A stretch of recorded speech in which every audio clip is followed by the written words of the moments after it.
É uma alegria estar aqui com vocês, acompanhando a Bienal de Florianópolis. É para mim uma honra bem forte poder fazer isso. O primeiro é pedir desculpas por meu mal português ou por meu portunhol muito evoluído, mas não queria que vocês pensem que eu estou fazendo piadas com você. É o meu desejo de ficar mais próximo possível para poder conversar. É, Gosto de contar que Paraguai é uma parte do Brasil que ficou na Argentina. É com essa maneira de compreender essa amplitude sul-americana que é tão importante, tão aberta, tantas influências, tanta presença, fazem a riqueza de nosso cotidiano viver. E aí, nesse território que eu venho desenvolvendo minha atividade já faz tempo. Tenho uma incrível reputação, sou considerado experto em fazer tudo aquilo que eu não sei fazer. Pretendo, com o meu exercício profissional, produzir conhecimento. É, Pretendo fazer nosso trabalho na área da pesquisa. É para que a pesquisa seja interessante, para que a pesquisa tivesse alguma possibilidade de, de alcançar uma resposta, é preciso fazer aquilo que ninguém sabe fazer. É preciso valorar tudo aquilo que já foi feito e tentar andar aquele caminho que nos orienta e que nos vai permitir, no dia a dia, enriquecer a nossa sociedade, a qualificação de nossa sociedade, a partir de esse esforço de complementá-la, de completá-la. Bem, esses são momentos bem difíceis. Eu acho que a nossa disciplina está muito evoluída, que nesse momento histórico, na verdade, como nunca, o ser humano tem um grau de desenvolvimento, uma quantidade enorme de conhecimento, como nunca antes tive na história da sua presença na Terra, e como nunca tem eh, essa possibilidade de compartilhar e de transferir esse conhecimento. Ao mesmo tempo que, que nós temos essa condição especial de ter tanto a nosso favor, eh, os recursos que nós temos são sempre os mesmos, porque nada se perde, tudo se transforma. Então, em termos reais, eh, nós possuímos um universo à disposição, tá?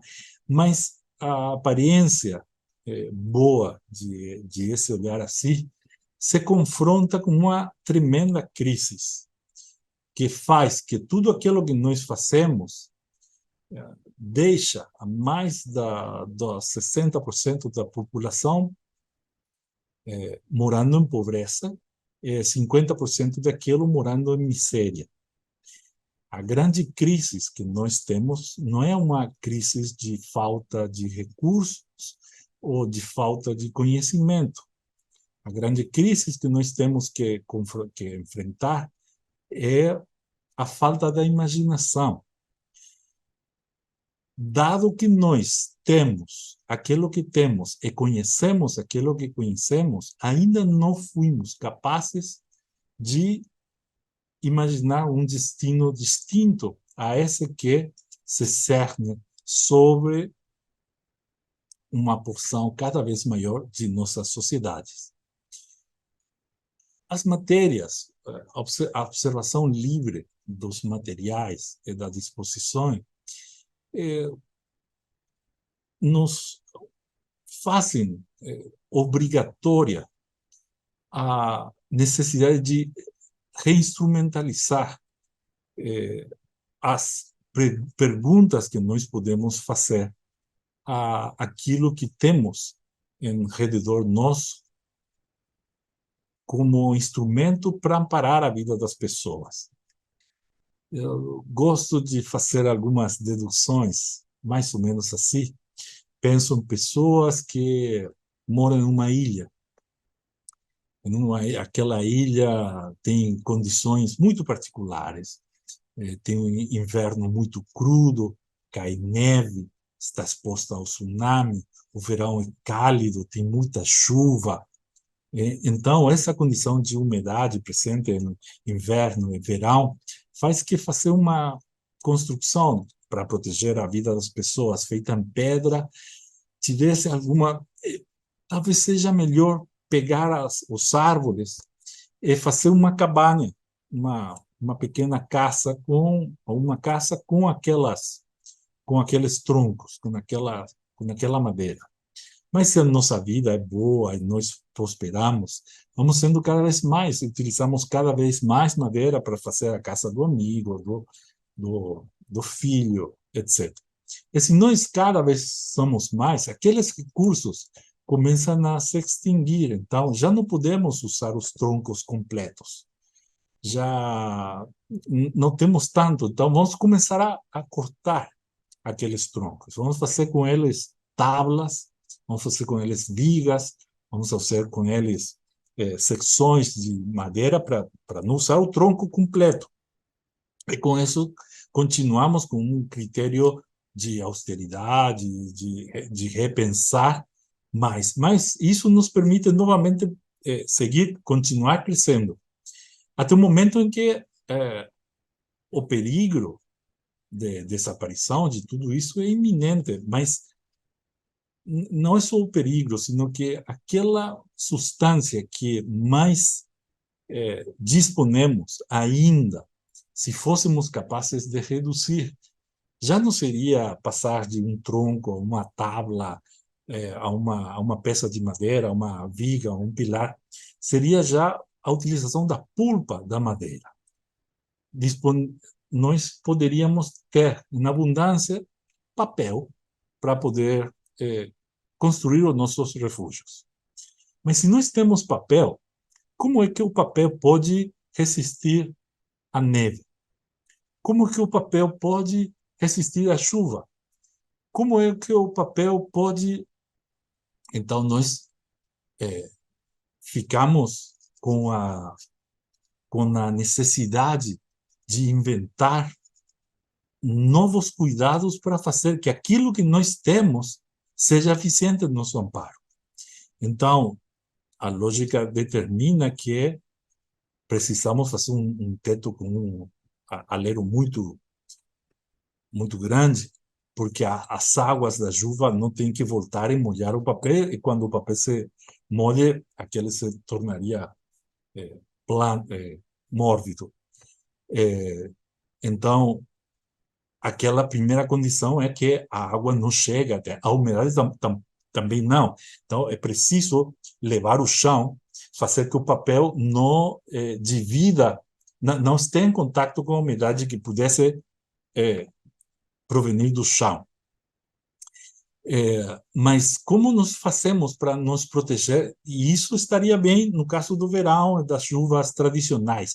Mas como as águas são muito abundantes, uma simples pendente reta faria que as águas na ponta do teto voltassem ainda.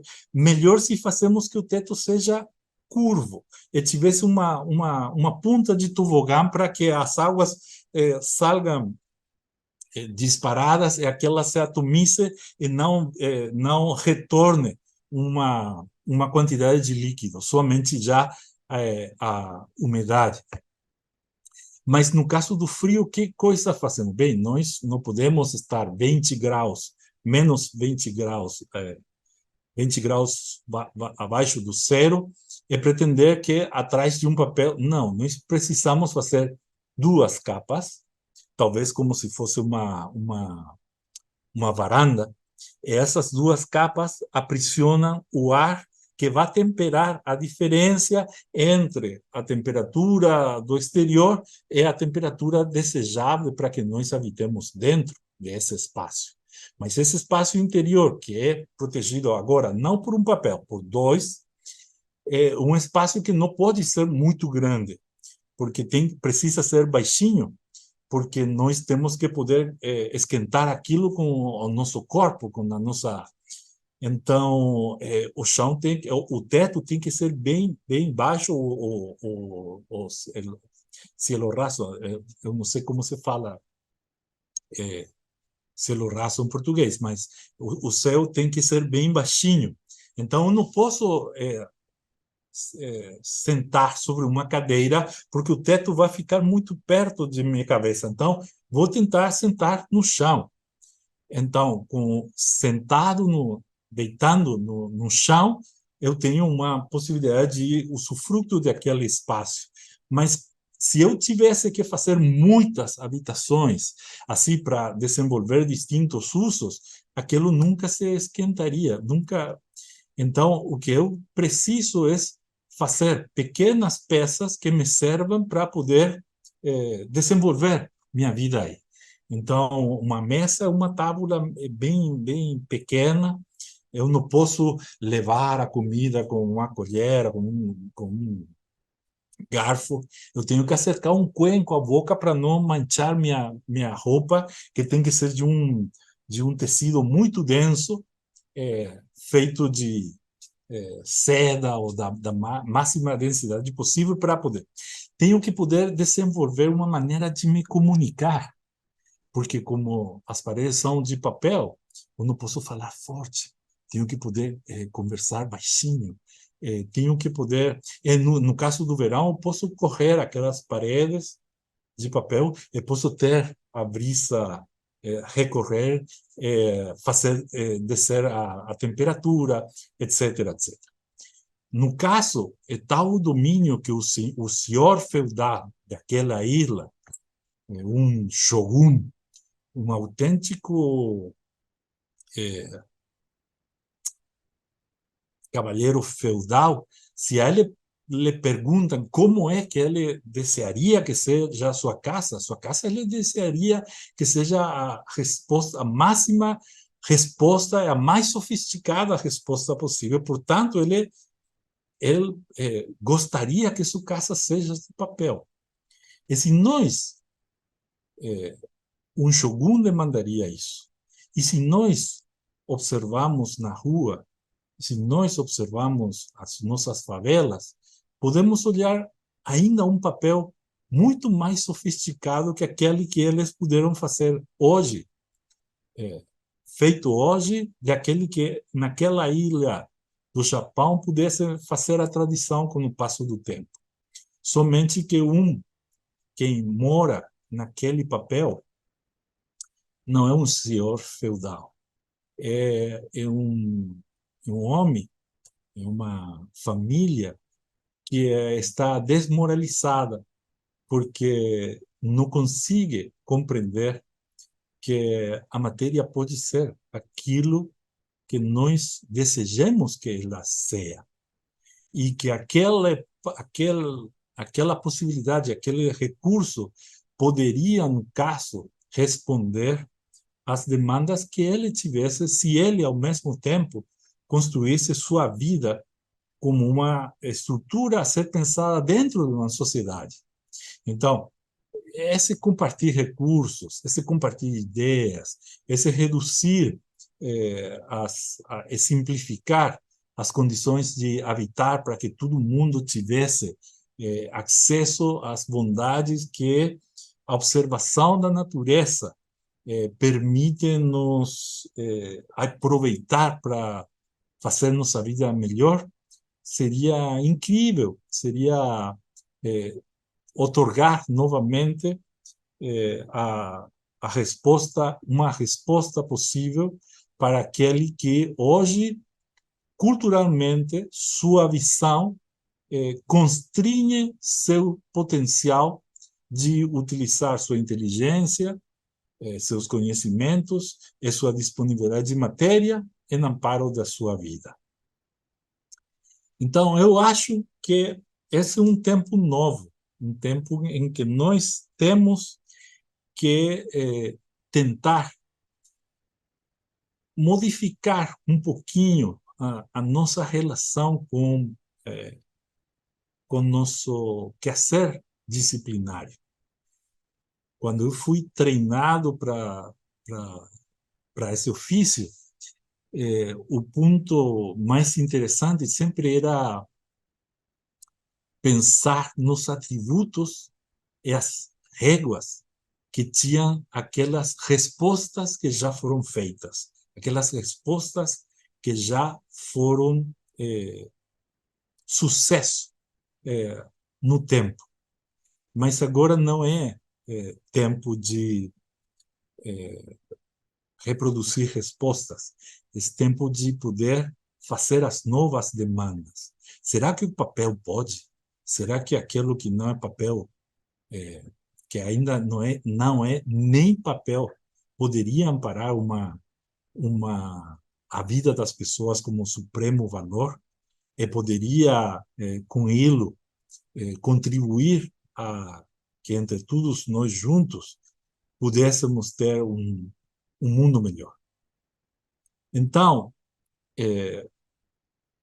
eu gostava de não dizer que eu era, ou fazia essa reflexão, dizia, muito difícil ser arquiteto, porque arquiteto teria que ser aquele que faz arquitetura, certificando a qualificação da construção, o desenvolvimento do atributo matérico em favor da vida das pessoas. Quando aí aparece a força reflexiva da arquitetura, talvez aquele que fez isso pudesse alcançar o título de arquiteto. Mas eu acho hoje que essa visão coloca a importância no objeto, coloca a importância na definição daquela coisa que se construi como central como atributo central de ponderação de nosso acionar na sociedade. Mas eu acho que hoje a melhor coisa que nós teríamos que fazer é ponderar, agotar nosso entusiasmo, nosso interesse em uma construção muito particular, que não é a construção da arquitetura, que é a construção do arquiteto. Poder soster a possibilidade de quem, por aquela compromisso e construção de valores internos, tivesse como resultados de seu acionar uma resposta de cuidado, uma resposta de proteção àquela sociedade que nos ampara. Então, se a arquitetura é aquela disciplina encarregada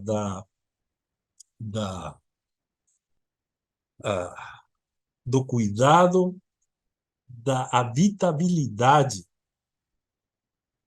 dos seres enquanto humanos, a arquitetura não começa no cuidado, começa naquele momento em que nós decidimos que nossos esforços, nossa maneira de ser, fazendo no mundo, tem como resultado uma manifestação visível de compromisso com aquelas questões que não são da disciplina, são da sociedade, são de interesse a esse momento. A esse momento que é um momento que define situações totalmente cambiantes em relação ao que ao que o mundo é nesse tempo, onde questões como ecologia, câmbio climático, aumento das temperaturas, extinção das espécies, etc., Não seja só para dizer, sim, eu gosto de subir e descer 30 centímetros, 50 centímetros todos os dias, porque a lei da gravidade está presente. Eu subo 60 centímetros sobre uma ola e desço 60. Então, não é para fazer isso, é para poder fazer que dessa observação da natureza nós pudéssemos encontrar razões, ainda hoje, para morar todos juntos. Porque a condição humana, a definição do jeito humano, é um ato absolutamente imaginário. A minha humanidade dá início no momento em que eu sou você. Quando eu compreendo que eu sou o outro, essa condição, esse mínimo humano, que é dois, e nesse momento, menos de dois, eu me hominidizo, torno mono. Inicia em dois e pode ser expansiva até que compreenda a todos. Então, essa condição de ser humano é um ato imaginário. É para poder encontrar as maneiras de construir essa humanidade, nós precisamos estabelecer os caminhos de encontro. E esses caminhos de encontro passam por compreender que neste momento, neste mundo em particular, que nos preciamos de estar sempre acompanhando uma sequência de renovação democrática e de expressão democrática de nossos acordos, a verdade é que nós moramos mais que nunca longe da democracia, nós moramos na tirania das maiorias. A democracia não é uma forma de governo. A democracia tem por objeto ser uma maneira de conviver, uma forma de convivência. É construir essa convivência, não desacreditar o outro, compreender. Compreender não é justificar, mas compreender as razões que o outro pode ter para determinar os fatos e tal, é somente um primeiro início para nos aventurar nessa incrível necessidade de reconstruir nosso accionar profissional a partir da construção e da formação dos princípios que vão mobilizar os fazeres do arquiteto. E que a arquitetura seja, finalmente, aquela expressão natural de aquele compromisso com uma condição evoluída, humana, mais forte, que pretenda um tempo melhor para todos. Essas reflexões, talvez, eu sei que muita gente gosta de imaginar que tudo esse correlato tem que poder se experimentar não somente a partir de um discurso. A coisa boa que tem a arquitetura é que uma linguagem que pode ser falada ou que se fala sem palavras, somente pela relação dos prismas entre si. Então, o arquiteto tem que poder cuidar suas palavras, porque aquilo que ele diz através das pedras, diz através da maneira como observa aquilo que está perto de ele, é capaz de transformá-lo com esses desejos, com esses sonhos, com esse mandato de fortalecer e construir essa sociedade melhor. Gostaria, talvez, mostrar a vocês, só para compartilhar alguma pedra,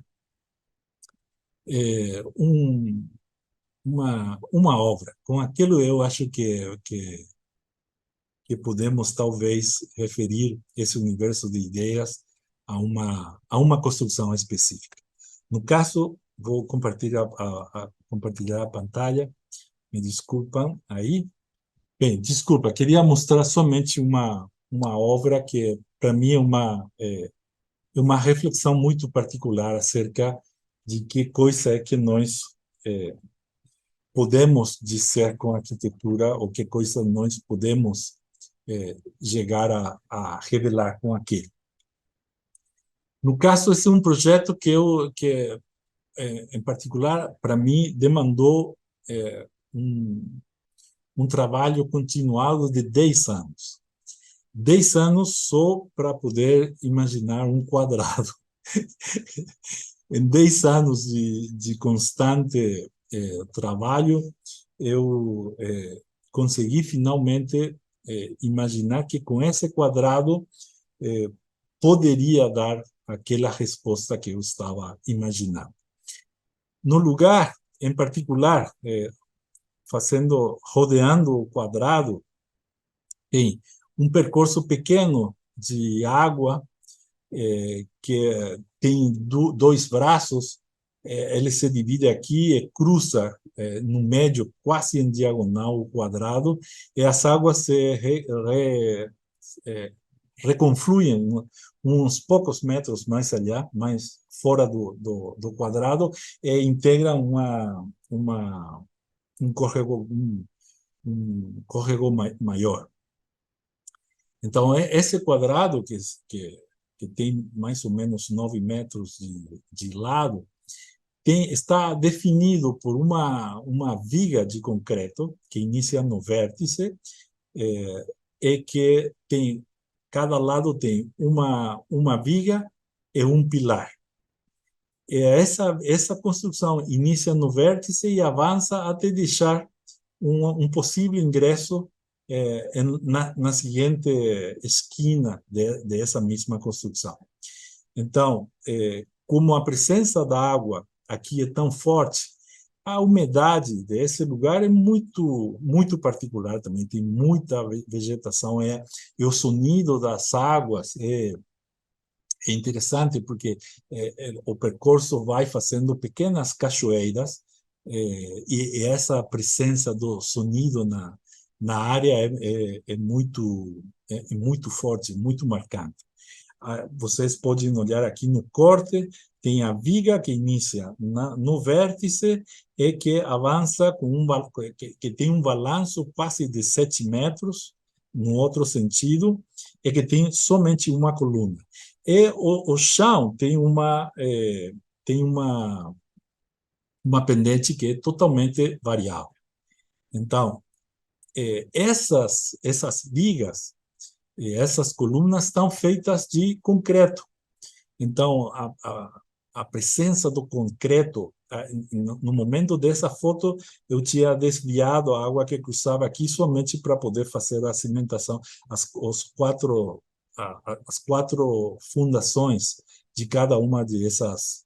E para poder fazê-las, toda aquela mata que estava aqui rodeando, nós jogamos no interior da forma, ela ficou deixando uma marca no concreto com aquela mesma vegetação que novamente voltou a retornar quando nós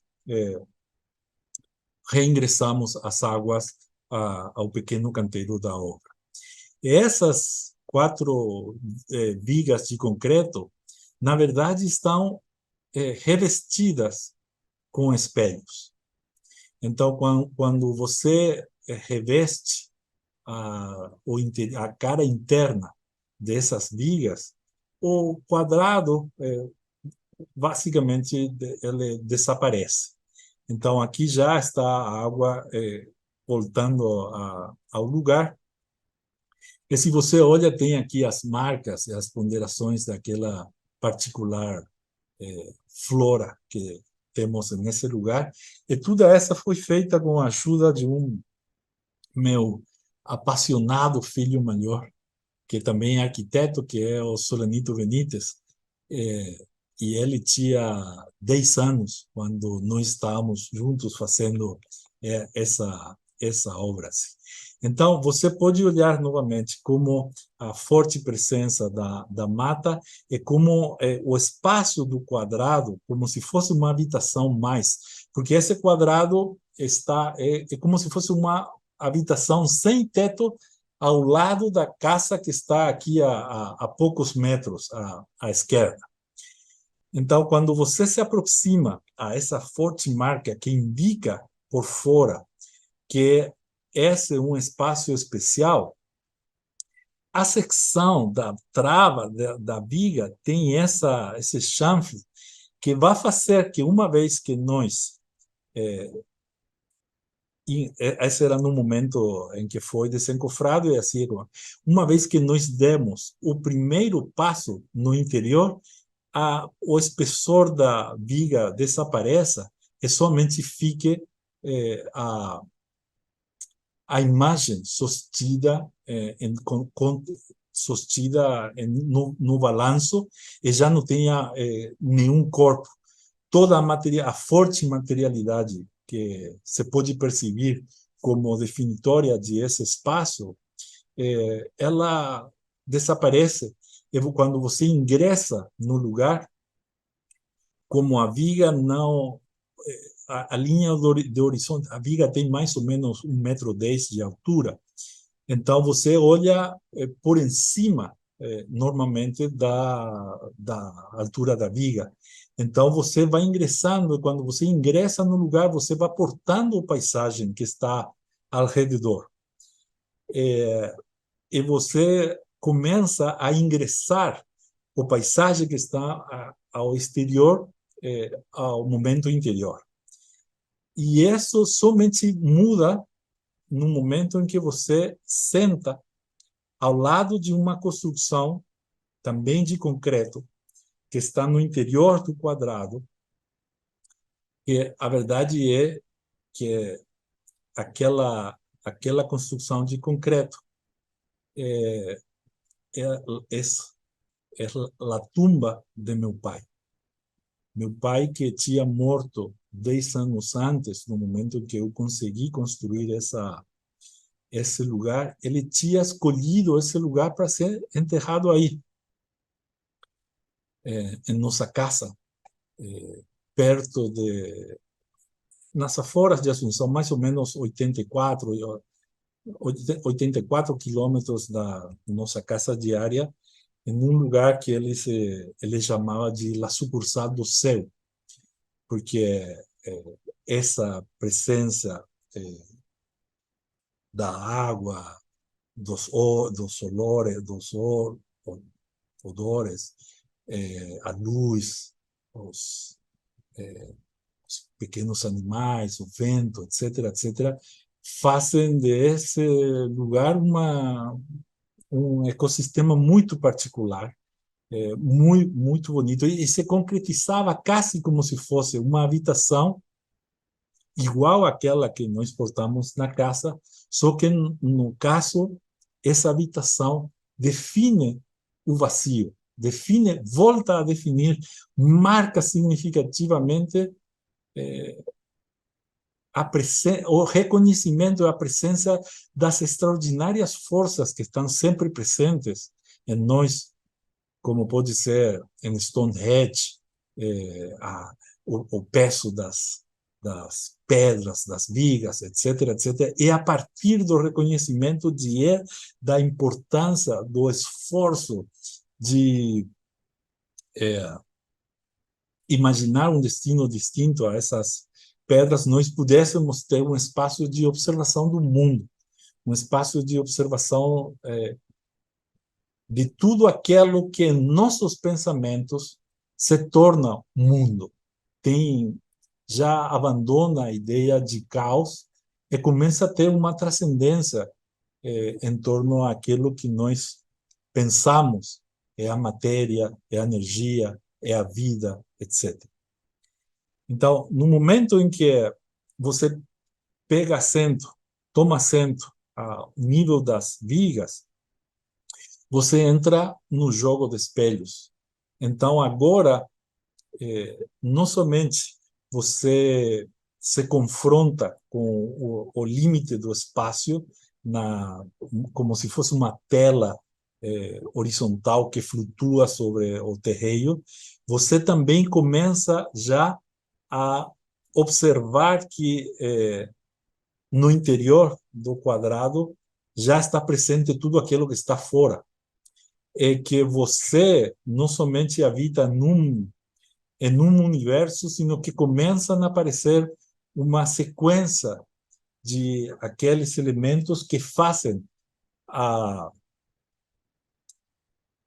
a ideia da continuidade e de uma reflexão distinta àquelas ponderações normais. Eu sei que um espelho, na voz de Caetano, quando ele canta, quando ele vai para São Paulo e vinha da Bahia e do Rio de Janeiro e tal, ele encontra que para ele São Paulo é insuportável, que ele não encontra sentido. Ele faz porque Narciso acha feio tudo que não é espelho. Mas quando ele consegue, depois disso, compreender aquilo, se produz um rompimento total. Essa máquina de Narciso, que eu reflexo, faz uma coisa que é incrível. A nossa cultura, Narciso é sempre um anti-herói, porque o espelho serve para dizer eu me olho, eu estou bonito, eu sou demais, etc. Olha que maravilha é aquilo que eu logro perceber. Mas no espelho também tem uma outra condição, porque eu habito dentro meu. Meu corpo é o limite que faça uma divisão absoluta. Eu que estou dentro do meu corpo é tudo o demais que está fora de meu corpo. No espelho, eu tenho uma acepção, porque finalmente no espelho eu estou aí, em frente, fora de meu corpo, fora de mim mesmo. Finalmente, num plano de simultaneidade e igualdade com tudo o demais. Quebra a hierarquia. Tudo aquilo começa a ser parte de quem sou eu. Já não tenho o limite de meu próprio corpo. Já começa a aparecer a importância da Rita Lee. Já começa a aparecer a possibilidade de integrar outras coisas, de poder ser outras vidas, de poder ter outra maneira de imaginar e de pensar. Então, talvez no espelho nós tenhamos aquela máquina capaz de poner-nos em contato, fazer que estivéssemos em contato com nossos amados ausentes, porque a obscenidade da morte jogou fora a eles de nosso lado, finalmente, em um espaço que não acaba na percepção que tenho através somente de meu corpo, sino que com ajuda do espelho eu tenho uma expansão, uma integração a esses universos que de outra maneira a predominância de minha observação determina uma condição externa à minha vida. Ou finalmente, no espelho também temos aquela possibilidade de poder encontrar naquela enorme energia imaginária, que é a de pensar, a de amar aos outros, através daquilo que nós podemos, na repetição, alcançar transcendência. Tudo aquilo que se repite perdura. Tudo aquilo que perdura é eterno. Tudo aquilo que é eterno é sempre sagrado. Por isso o amor é tão sagrado. Por isso o outro é sagrado. Por isso a ideia de nos completar é uma ideia que requer quebrar minha hierarquia para finalmente integrar a possibilidade de todos juntos ser em um momento. Então, você pode ao mesmo tempo observar o espaço que está atrás, mas também o do frente, mas também o que se repete, o outro espaço que cresce para o outro lado e tal. Mas se você está essa repetição, se você entra aquele lugar com um menino, ou com o som de um passarinho, a multiplicação de tudo é tão intensa que faz que você estivesse em uma presença sobreabundada, magnificada em todo sentido. Mas se você chega até esse lugar sentindo a saudade do amor,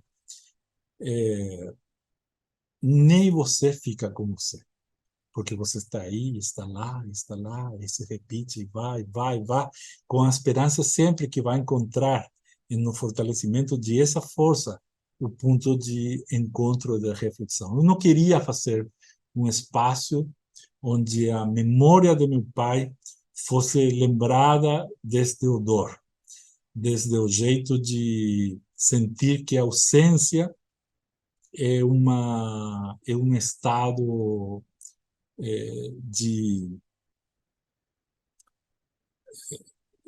como se fosse um destino, mais que um destino, um castigo, mas eu não queria imaginar que tudo aquilo que eu sabia da disciplina de como o homem, através da história, tinha intentado construir essa reflexão em torno à vida e à morte, tivesse presente assim de uma maneira negativa, tivesse presente de uma maneira onde o medo seja aquilo que se promove. Eu pensava que a pior condição poderia ser escutar a meus filhos ou sobrinhos falando assim: allá está o abuelo, muerto, e etc, etc. Mas para eles se convirtiu em um lugar de celebração e de júbilo. Eles vêm a esse lugar aqui a jogar e a olhar, observar o reflexo do corpo de um com a cabeça do outro, do braço de um levitando e sonhando com outras possibilidades perfeitamente reconhecíveis, visualmente, mas absolutamente impossíveis em termos de compreender a condição física tradicional. Então, aqui estava meu filho naquela época, tinha 10 anos. Ele nasceu o mesmo ano que meu pai morreu. E ele aqui estava observando exatamente que coisa eu estava fazendo. Usando o espelho, ele me sorria e ele fazia o encontro entre estar de espalda, mas ao mesmo tempo estar atento, participando de tudo aquilo. Se você observa, ele está aqui com os pés no chão e aqui ele flutua, como ele vive, mora em meus sonhos. Esse é um dia normal dos filhos, da mãe, da avó, limpando os espelhos só para que esse jogo seja ainda mais intenso. Esse encontro com os recordos, com as lembranças, com as memórias, estivessem todas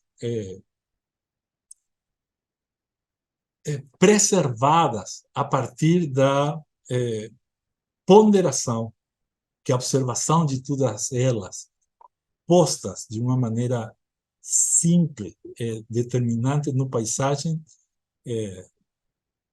pudessem amparar o sentido mesmo da continuidade da vida, porque também em sua vida eu sou uma parte de meu pai e meu filho também é uma parte de meu pai.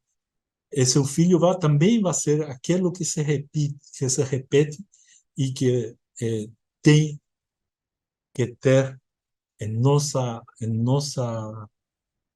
responsabilidade amorosa a resposta de cuidado que pudesse fazer dessa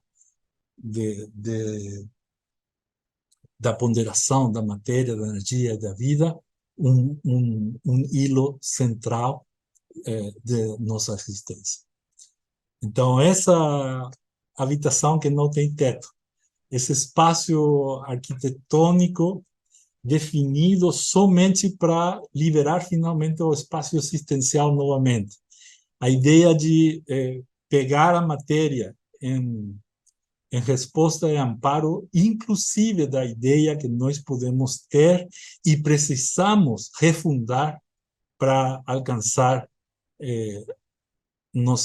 a mais elevada condição humana. É esse pequeno projeto que eu queria compartilhar com vocês. Obrigado novamente, parabéns para a Bienal. Talvez daqui a pouco eu pudesse estar aí com vocês, compartilhando nossos tempos. Um abraço para todos. Muito obrigado.